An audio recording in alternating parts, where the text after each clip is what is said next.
before we begin, I want to show you all the pieces cut out. This layer on the right here, this is sheer cup lining. This is going to be the inner layer of the bralette, and I'm going to sew the darts as in the instructions.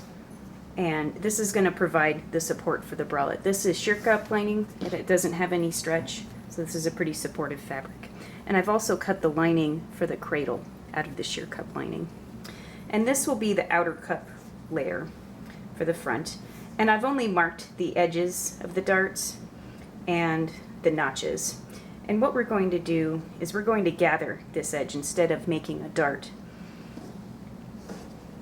So I'm going to begin the gathers at the inner notch that would match up with the notch on the cradle. And I'm going to run a basting stitch all the way around. And I put a pin in between the last notch for the dart and this notch up here that also matches the notch on the cradle. And I'm going to make the gathers up to here. I think if I made them all the way up to this position, it would spread out the gathers too much. And I want them to be mostly centered underneath the bottom of the cup and not so much along the side.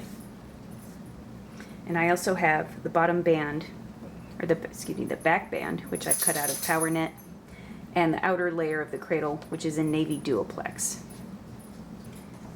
This outer layer of the front, or the cups, this is a nylon chiffon fabric. That's what it's called on. It came from So Sassy. I think it's something like a 15 denier nylon tricot fabric. It has a little bit of stretch, so the support for the cups is really going to come from the sheer cup lining on the inner layer. Alright, and I'm back.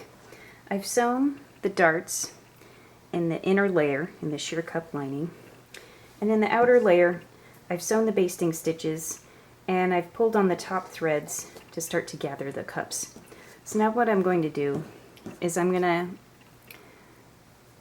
turn the inner layer so that the right side is facing down. I have the cut edges of the dart here where I trimmed away the fabric. And I'm going to place the cups on top of each other, wrong sides together. And I'm going to start to pin and adjust the gathers on the cups until all the notches match. I can see right here I've already have the gathers pulled a little too tight. So I'll come back once I have it all pinned together. I've got both the layers pinned together along the bottom, and now I'm going to run a basting stitch just right at the edge where the seam allowance would be at about 1/4 of an inch, maybe slightly less, just to hold these two layers together.